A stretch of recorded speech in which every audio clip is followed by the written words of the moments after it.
بسم الله الرحمن الرحيم الحمد لله وبعد أيها الفضلاء مانتا waxaanu joognaa magaalada Uppsala ee wadanka Sweden masjid aad u qurux badan oo hadhow aan filayay in kaamarada lagu qaban doono walaalo iyo aqoon-yahano magaalada deganna insha Allah tabaaraka wa taala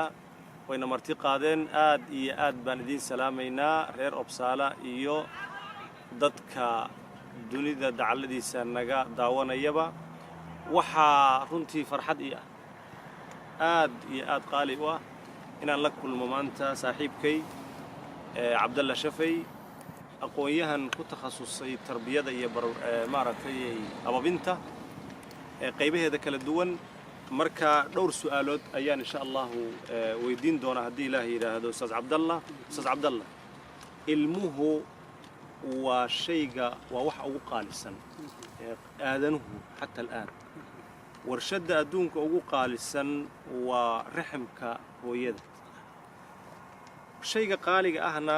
barbaarintiisa iyo dhisidiisa wax kasto oo qaali ah lagu bixiyaa sax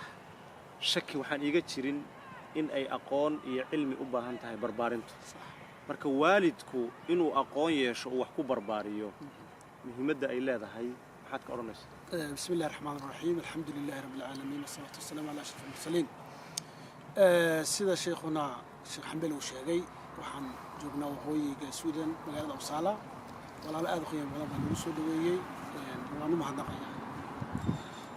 haddaan soo noqdo su'aasha ahmiyadda aqoonta barbaarineed ee waalidka iyo doorka ay ka qaadanayso inay soo saarto jiil ummadda badbaadiya runtii ummad walba mustaqbalkeedu wuxuu ku xiran yahay ahmiyadda ay siiso jiilkeeda ahmiyadda ay siiso jiilka soo baxaya barbaarinta wanaagsan ee la siiyo barbaarinta wanaagsan iskama imanayso haddaanay aqoon jirin waxaynu ognahay qofka raba inuu gaari wadis kalo inay u baahan tahay inuu koorsa kalo oo waxa uu yahay gaari in la wado iyo intaasoo caruur la barbaariya فرق وين ما وده قف كادوك ربع إنه قاري وهذا برشدي صهدي وبعد 3 بلاد بيكو قاعدة صح لكن وحل ربع لو تنسى ويران من المال تربية سلا درادة هذه قاري قاسي وبهي أقوم قف كعقل قال هي أورنا يعني كوس وضع عيسى أنت كم أرنتن أهمية دي وين لهنا إنه أقوم بحنتها soo qaadanaya sheeko yar oo barbaarin aqoonta barbaarinta ah inta badan waalidku wuxuu sameeyaa wixii waalidkiisa sameyn jiray isagoon ka fikirin waxani sax ma tahay habkan aad ilmaha u barbaarinaysaa ma yahay hab soo saaraya ilmaha aad rabto sheekadan sheeko caan ah waxa la yiraahdaa sheekada kalluun sheekooyinku wax badan bay dadka u iftiimiyaan sheekadan kalluunku waxa weeye wiil iyo gabar baa isguursaday wiilkii maalin buu kalluun suuqa ka soo iibshay xaaskiisii buu keenay xukuur walaal maanta qado kalluunkan inooga dhigo gabadhii waxay samaysay kalluunkii in badan oo horena way ka gooysay in badan oo dambana way ka gooysay sayntii in badan oo kamid oo reerku cunul lahayn way gooysay in badan oo horena way gooysay wax yar bay soo rabtay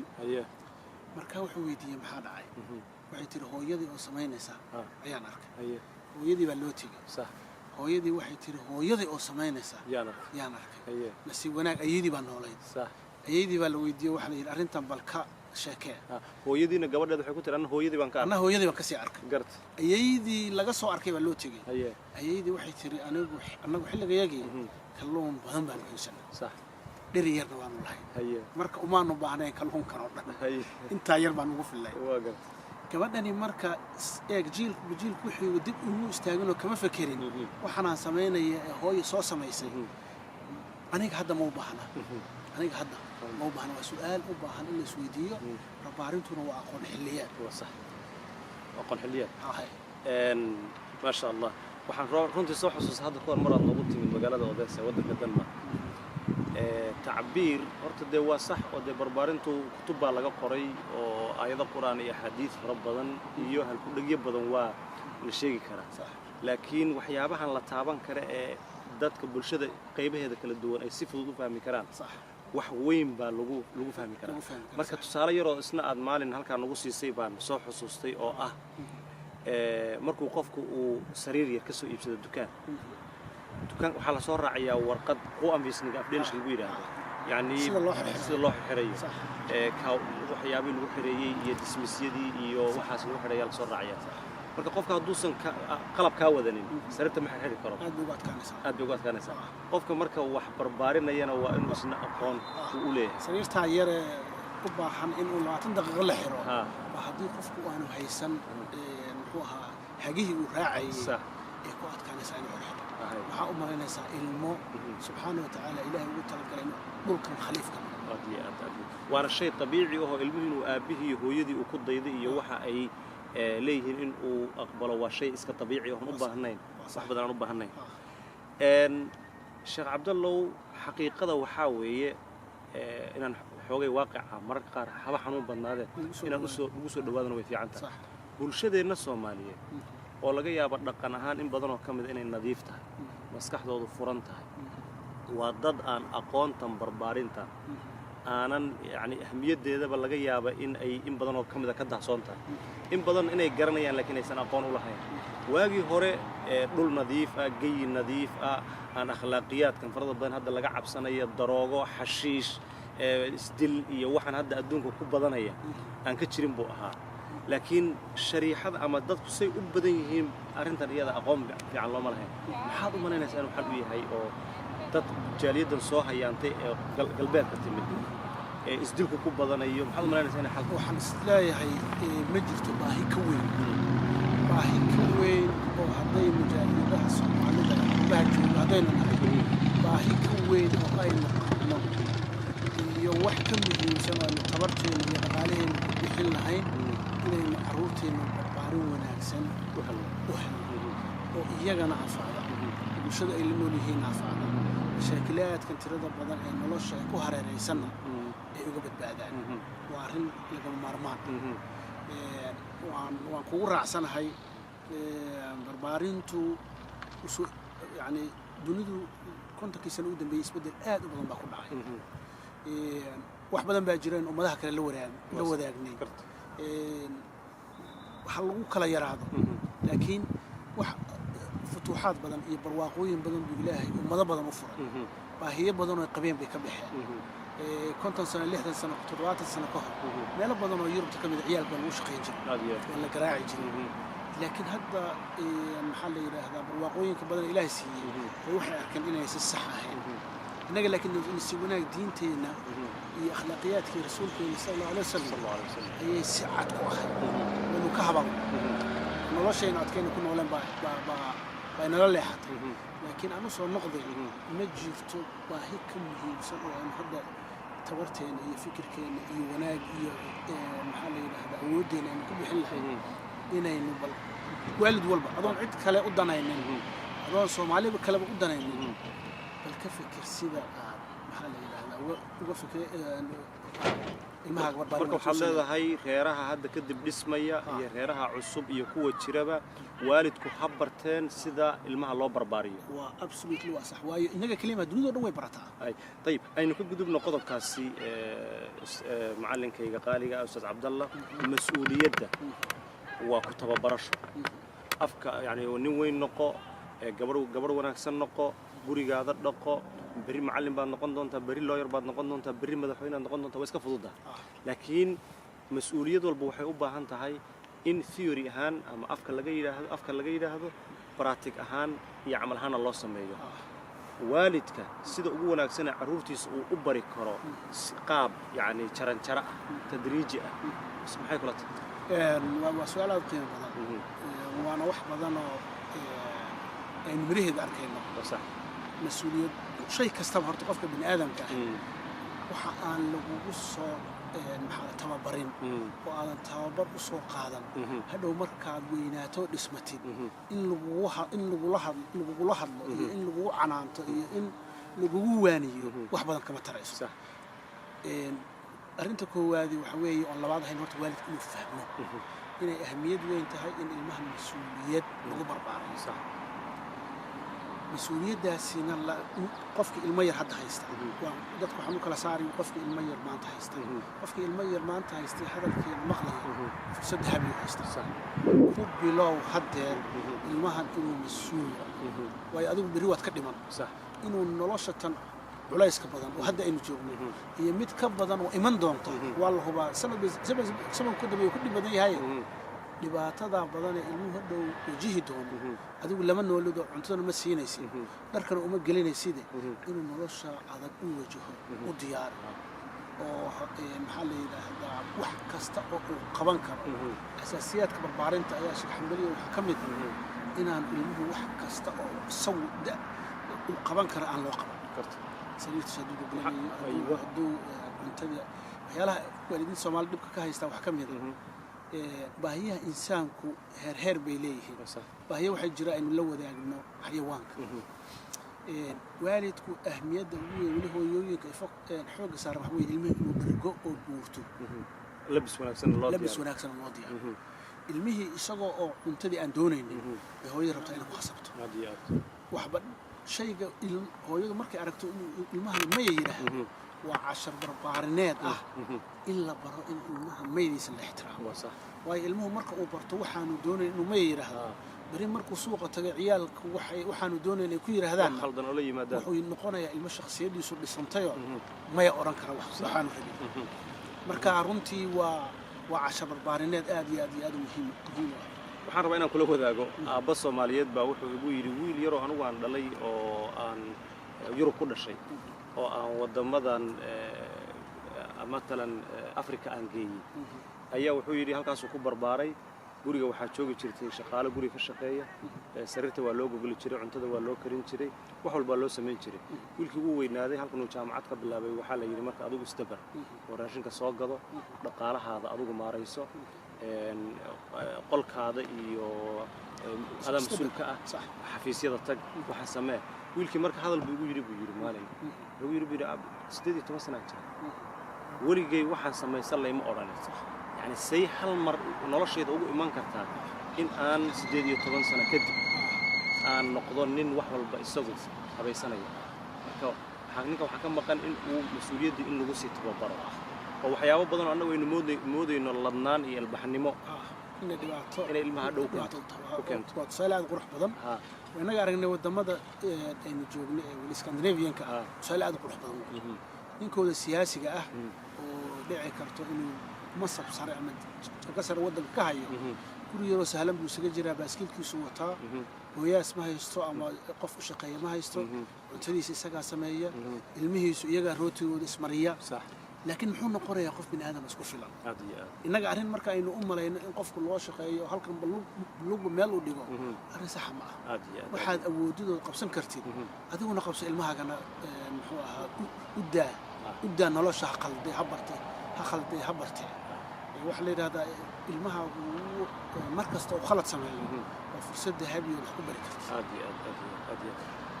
ustaadi النبي وحيد صلى الله عليه وسلم الكلمة الطيبة صدقة نبينا صلى الله عليه وسلم أبو ورقر حسنا إيجابي نوعها تفاؤل كأني وحول نفسه وجد ذلك بلشوينك بلشدنا سمارد كم تها بلشوين الإسلام وحلقوا لقول للسنة هاي إن أي دتك نية تبيين يجوا أنا الأبين كلمات وحيكون رنيان يجا يموديان إن أي وحكو بربارينيان وحكو توسينيان لكن قفكي كراد أوجدت بيسا إنه تأثير بدن كويا لنا صح كلموين كاسي محات قرآن الله كتربي برباريان صح خير الله كل شيء الحمد لله سؤال هذا قيم بدن المهم مركو يريحي وح الله وحي والدك وكيره هو قادنا إلى صحته المهم وحين أبانا إن شخصية دي سلسلته صح هذا المهم كتير هذا دقن بعطيه إنه دقن هو قادنا markuu aamino inuu doqon yahayna wuxuu u dhaqmayaa sida doqonkii sax erayga marka waxa jira dila ilmaha inagu saynu u malayno inay dhiirigelin tahay sax waalidiinta Soomaalidu marka ilmaha isku dayayaan inay dhiirigeliyaan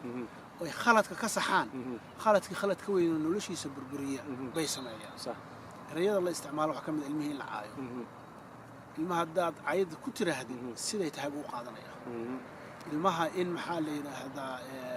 ilmo kale la barbar dhigo tusaale مثلا haddaan ku dhahdo مثلا war wax dhintay baa tahay dad ma tihi ee isdabar oo dadka kula eg oo kale waxooda inagu waalidku markaa fikirkiisu wax weeye maha waalid kastaba ilmihiisa uu jecel yahay taa markhaati baynu ka nahay laakiin waddada aad maraysaa waxay keenaysaa in adigoon u jeedin ilmahaaga aad dhaawacdoo dishid markaad hadalka tusaalahaga aad soo qaadato aad tidhaahdid oo adigu ujeedkaaga uu yahay ilmihii inuu wanaagsanaado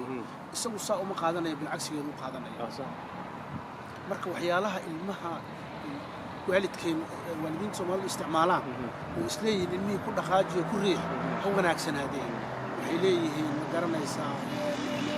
dhibaato badan bay ilmaha u keenaysaa sida cayda sida maxaa la yidhahdaa isbarbardhig sida maxaa la yidhaahdaa in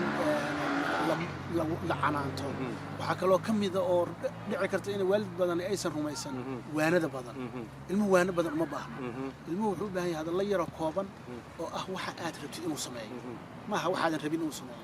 waxa aad rabtid u sheeg inuu sameeyo waxbuu khalday waxa aad rabtid haddana ugu celi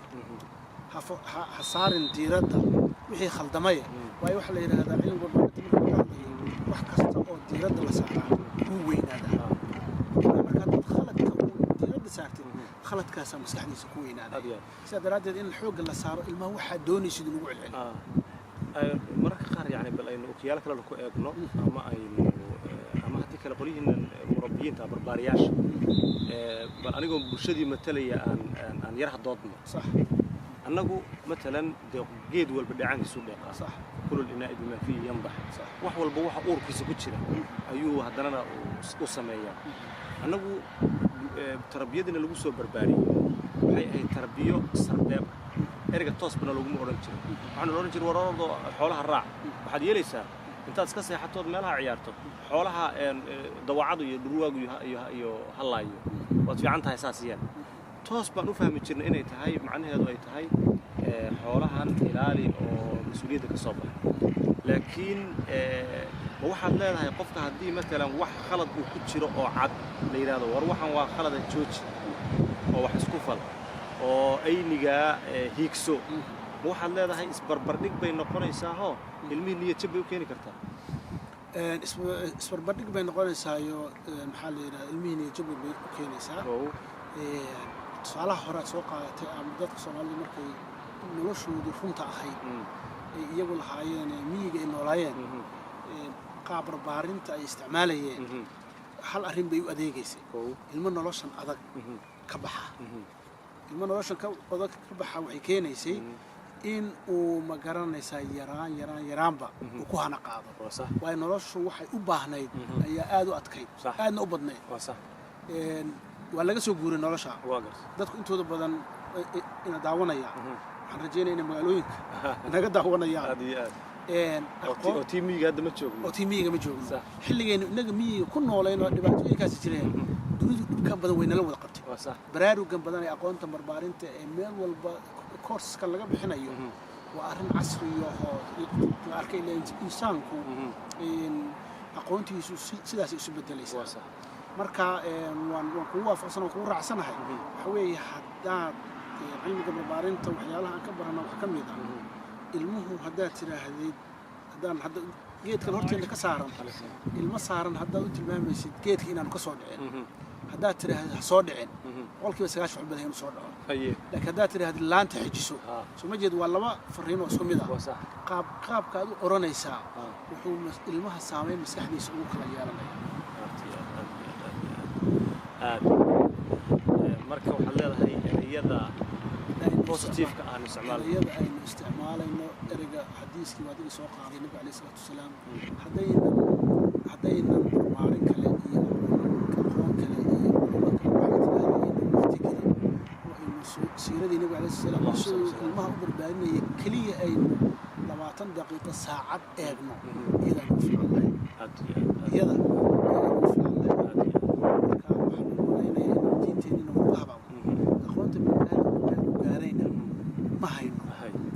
sida daraad waxa soo baxaysa in meel cidlayno hay haabayna marka waa inaynu tarbiyadeenna ku salaynaa cilmi iyo waayo aragnimo waxaad tidhi ereygaa bal igu soo celi mar kale tarbiyadu waa ii sheeg maxaad tidhi waa xilli aqoon xilliyeed oo hadba sidii aad u jabto ayaa waxaa jira hadal laga wariyey laga soo qaatay aan kutub badan ka akhriyay inuu cali bin abi taalib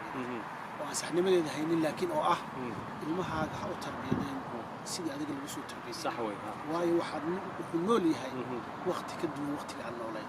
way noloshu xilligaad adigu yarayd waxay noloshu u baahnayd iyo waxa hadda noloshu u baahan tahay way kala duwan waa run ani ilama aha anugu hadda nin weyn baan ahay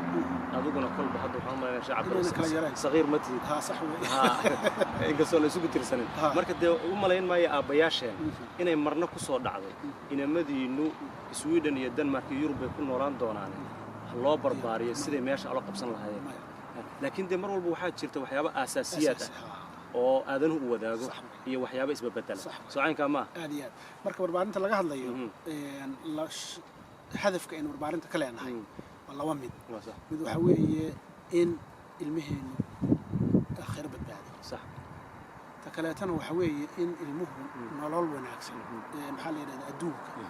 si wanaagsan ugu noolaado khasab maaha inuu dhakhtar noqdo khasab maaha inuu injineer noqdo khasab maaha inuu madaxweyne noqdo laakiin wuxuu ku noolaado inuu helo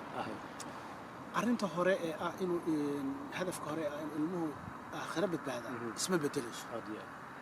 dadkii muslimiinta inaga horreeyay dhammaantood hadafkoodu wuxuu ahaa in hadafkaas ku waadi lahaa hadafkan labaad baa isbedelaya iyo jidka loo marayo ayaa isbedelaya حياكم الله daawadayaal intaa waxaanu ku soo gabagabeynaynaa kulankii googooska ahaa aan la yeelanay ustaadkeena qaaliga in aadka u jecelnahay runtii mutakhasiska ku ah cilmigan loo yaqaano barbaarinta waa Cabdalla Shafay oo ku nool wadanka Denmark haatanse waxaan ku sugannahay magaalada Uppsala ee bartamaha wadanka Sweden haday waxaan malaynayaa ustaadka waqooyiga Sweden ba afka uga dhacay laakiin waqooyiga magaalada Stockholm ama bartamaha wadanka Sweden meelaad joogtaanba ilaahay subxaanahu wa ta'aala khayrka hana waafajiyo reer Uppsalana salaan gaaraan in salaamayna السلام عليكم ورحمة الله وبركاته.